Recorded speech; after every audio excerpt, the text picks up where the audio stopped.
Break के बाद एक बार फिर आपका स्वागत है। आप देख रहे हैं खास खबर, और खास खबर में हम बात कर रहे थे ब्रेक से पहले कांग्रेस के अग्रिम संगठनों के चुनाव प्रक्रिया को लेकर के, लेकिन अब हम बात करेंगे 65 पूर्व आईएएस अधिकारी यानी कि नौकरशाहों ने नरेंद्र मोदी को एक खुला खत लिखा है और उसमें कहा है कि उग्र राष्ट्रवाद देश के हित में नहीं है और इस पर लगाम लगानी चाहिए और उसका एक तरह से कहें कि इंप्लीमेंटेशन भी झलकना चाहिए। खासकर उन्होंने कथित गोरक्षकों का भी उन्होंने जिक्र किया है कि ये राष्ट्रवाद की जो डेफिनेशन बताए जा रहे हैं, और खासकर जो नरेंद्र मोदी के अगर कोई विपरीत या विरोध में अगर कोई बोलता है तो उसे देश विरोधी ठहरा दिया जाता है, जो उचित नहीं है। चलिए हम इसको लेकर के चर्चा करेंगे हमारे पैनल के साथ में।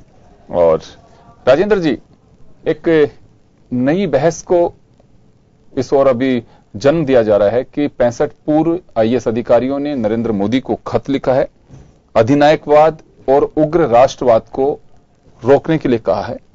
तो इस खत के क्या मायने हो सकते हैं?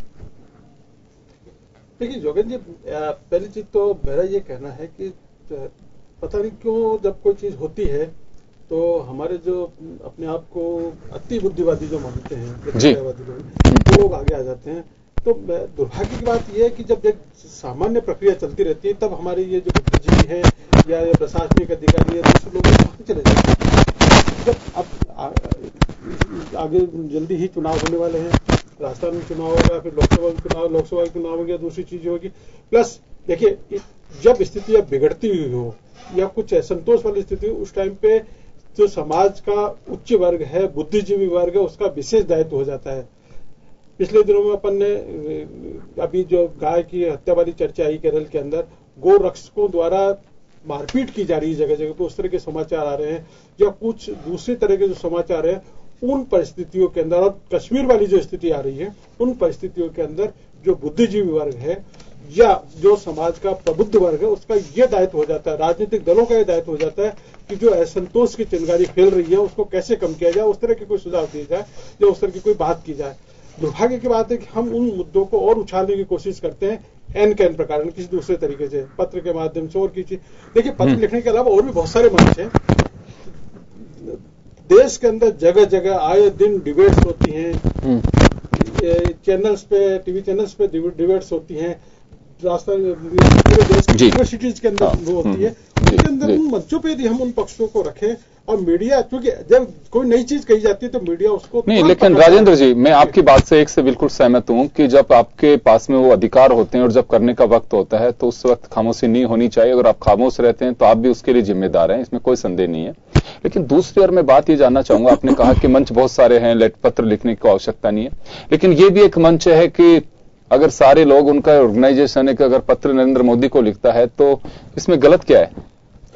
देखिए, गलत और सही और गलत वाली बात नहीं है इसके अंदर। बड़ी चीज ये है कि जब आज जगह जगह हम अखबारों के अंदर देख रहे हैं कि कहीं पर यूपी के अंदर 2-3 जगह पे कुछ घटनाएं घटित हुई है, केरल में घटना घटित हुई है और दूसरी जगह घटित हुई है, उस स्थिति के अंदर अगर हम इस तरह से पत्र लिख करके और प्रधानमंत्री को या सरकार को कटघरे में खड़े करने की कोशिश कर रहे हैं जी, तो उसका मैसेज नेगेटिव जाता है। और जो इस तरह के जो लोग हैं जो अनुशासनहीनता या हिंसा फैलाने की कोशिश करते हैं, उन लोगों को इनडायरेक्टली बढ़ावा मिलता है जी। सरकार तो आपको कहने का अर्थ है कि ये अपनी अपनी एक सोच हो सकती है कि पत्र लिखें, लेकिन ये नहीं लिखने से भी काम चल सकता था, और भी दूसरे मंच हैं जिनके जरिए चल सकता था।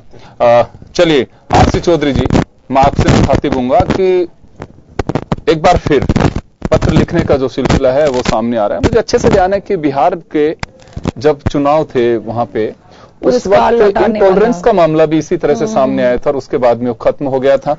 तो मुद्दे रिलेवेंट हो सकते हैं, समसामयिक हो सकते हैं, लेकिन या तो किसी निष्कर्ष पे पहुंचे। मैं पत्र जो लिखा ब्यूरोक्रेट्स ने, इसके बिल्कुल खिलाफ नहीं हूं। इनको एक अभिव्यक्ति की आजादी संविधान से मिली हुई और होना भी चाहिए, देना भी चाहिए, लेकिन ये क्या एक लंबे समय के लिए, या फिर जो चीजें सामने आ रही हैं इसमें बहुत ज्यादा मार्गदर्शन होगा, खुला खत उसे रोकने की जो जरूरी कदम उठाने की एक बात कही जा रही है, इसको लेकर के अभी राजेंद्र जी का ये कहना था कि कोई बिना आवश्यकता के भी हो सकता था ये काम।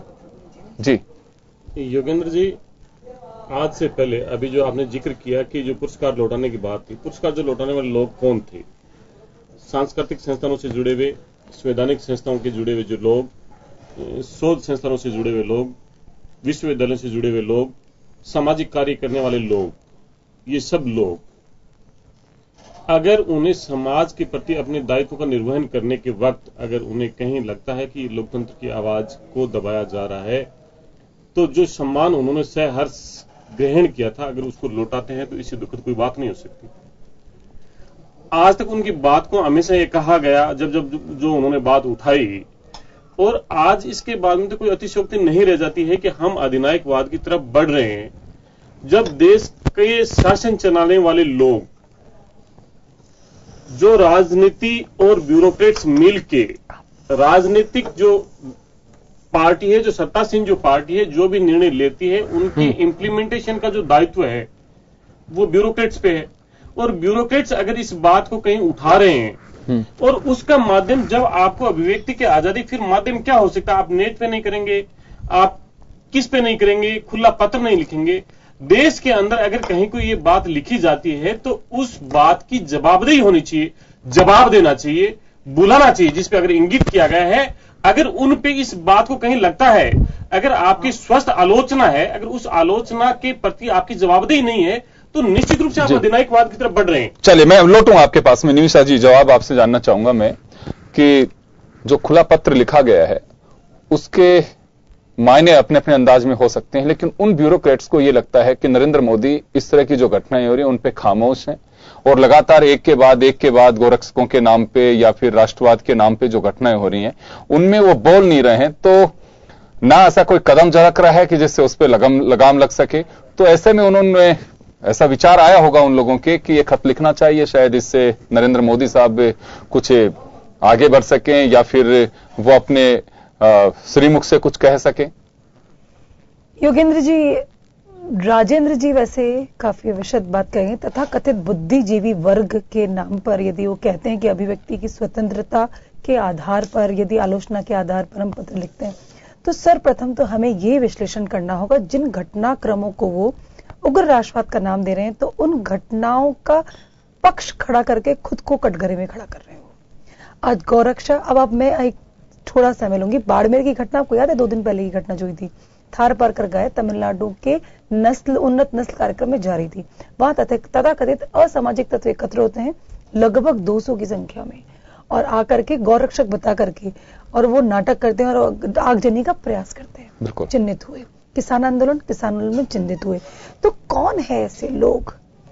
वो चिन्हित करना आज देश की समागमी विकास, हर क्षेत्र में जो विकास की धारा बह रही है उसमें आप रहें, या फिर तथाकथित बुद्धिजीवी वर्ग करें आलोचना। अरे आलोचना आज आप प्रधानमंत्री की इतनी कर सकते हैं, आप डिग्री मांग सकते हैं, और आप हर तरह पे कटघरे में खड़े, विदेशी यात्राओं के ब्यौरे से लेकर के किचन तक का आपने हिसाब मांग लिया, फिर आप कहते हैं कि आलोचना स्वीकार्य नहीं है उनको।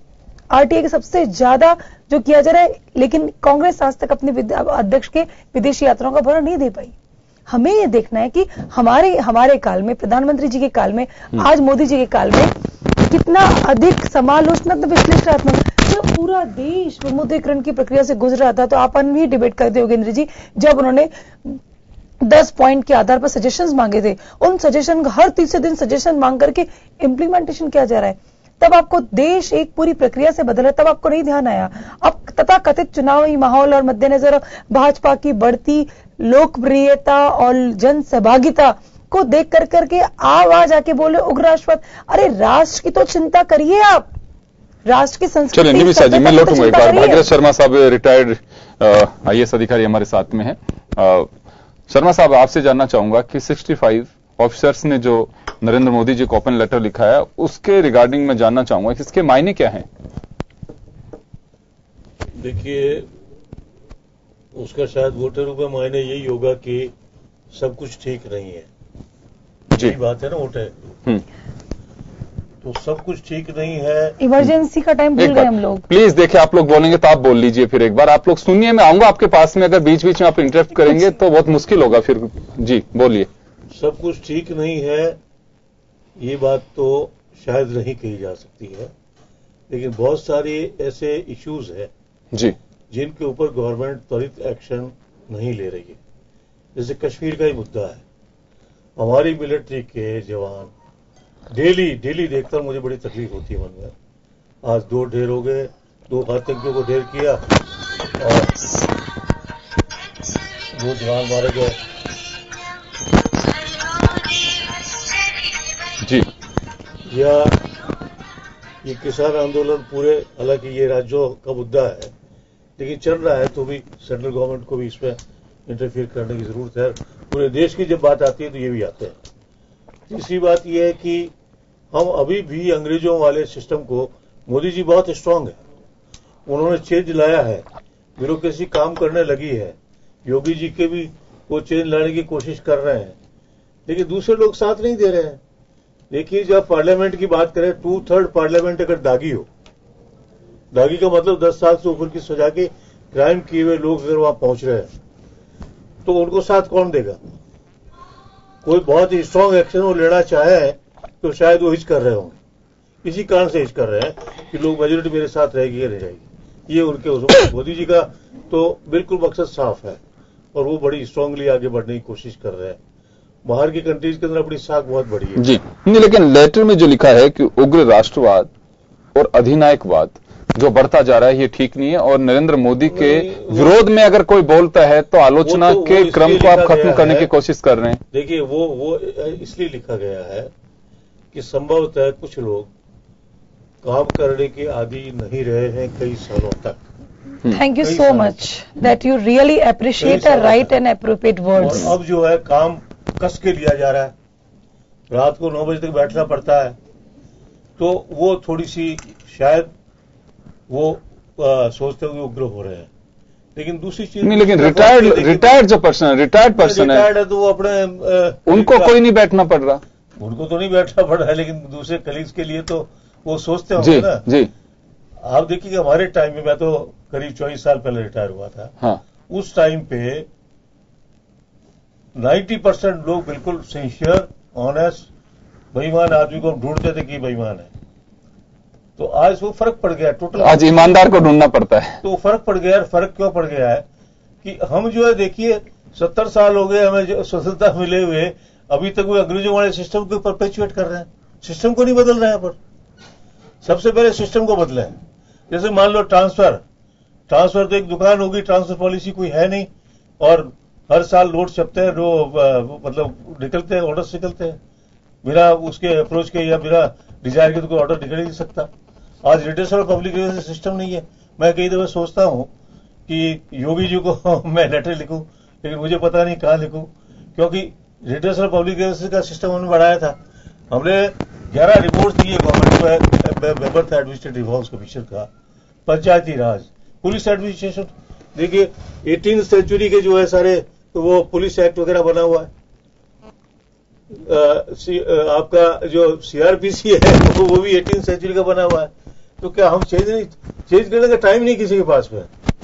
और सब लोग जब पैसा खर्च करके 20-20 करोड़ रुपए खर्च करके एक एमपी बढ़ेगा तो वो कुछ तो अपना वापस रिकवर तो करेगा ना। वो चक्कर है सबसे बड़ा। चलिए, मैं लौटूंगा आपके पास में। मैं आरसी चौधरी साहब आपके पास में आना चाहूंगा। मेरा छोटा सा सवाल है कि देखिए, जिन लोगों ने, बुद्धिजीवी लोग हैं, उन्होंने अगर ऐसा लिखा है तो कुछ सोच के लिखा होगा, उनकी अपनी सोच हो सकती है।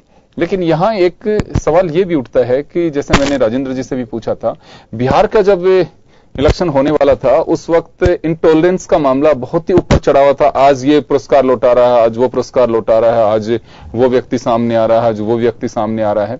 ये एक क्रम चला था और उसके बाद में, इलेक्शन के बाद में वो खत्म हो गया। लेकिन रिजल्ट कुछ निकला नहीं हुआ उसमें कि भाई सरकार के स्तर पर कोई ऐसा कदम उठाया गया हो जिससे वो खुश हो गए हों।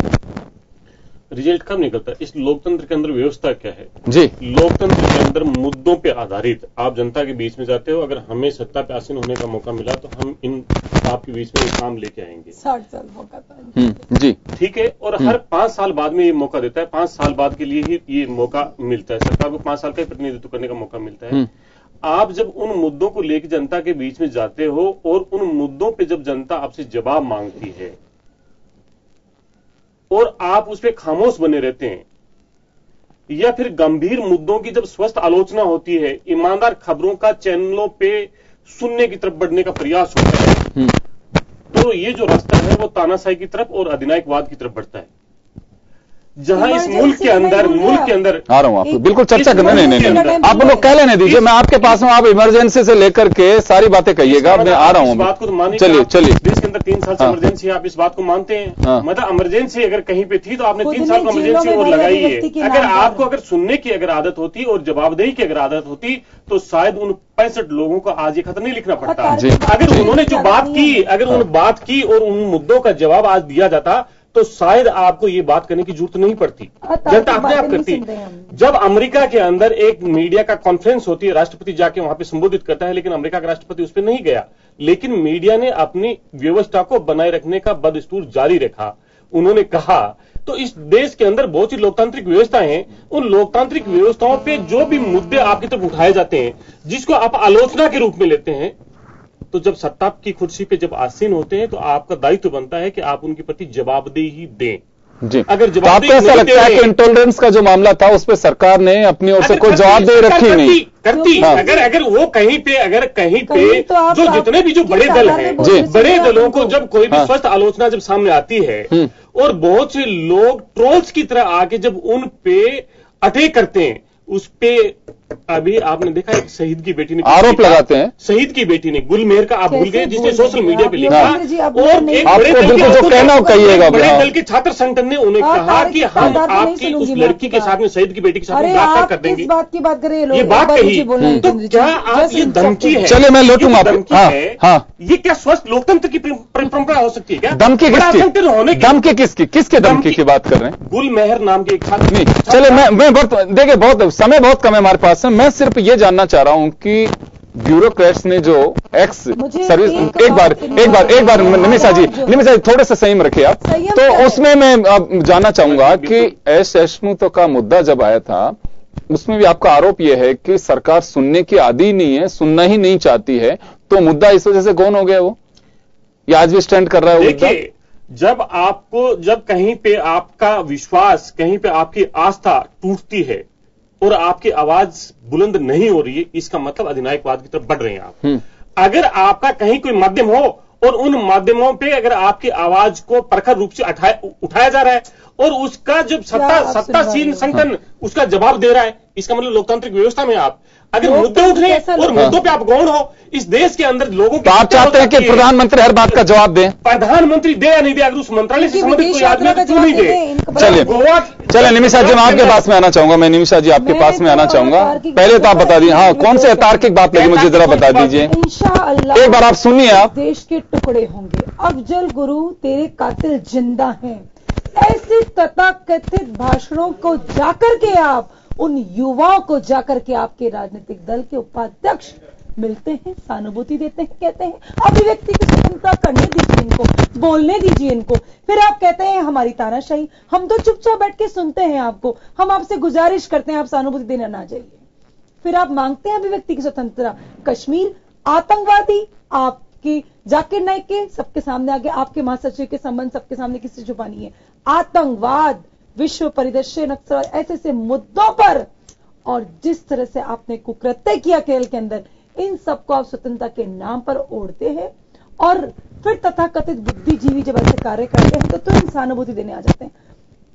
हमें ही नहीं, इस देश को आपत्ति है ऐसी राजनीतिक दलों के चेहरे से, क्योंकि अब जिस आधार पर इस देश को चिंता है अपनी और हर नागरिक को चिंता है इस राष्ट्र की, तो मैं ये कहूंगी। चलिए इनकी बात का तो जवाब हो गया, अब मेरे सवाल का जवाब दे दीजिए। आपने दे दिया, अच्छे से जवाब दिया, वेरी गुड। मैं आपसे जानना चाहूंगा कि इन लोगों की इच्छा ये है कि मोदी जी के लिए कोई ऐसे प्रश्न चिन्ह उठा रहे हैं, उनका सिर्फ एक ही बात कहना है कि जो उन्हें महसूस हो रहा है कि उग्र राष्ट्रवाद और अधिनायकवाद, इस पे लगाम लगाने की आवश्यकता है और सरकार को जरूरी कदम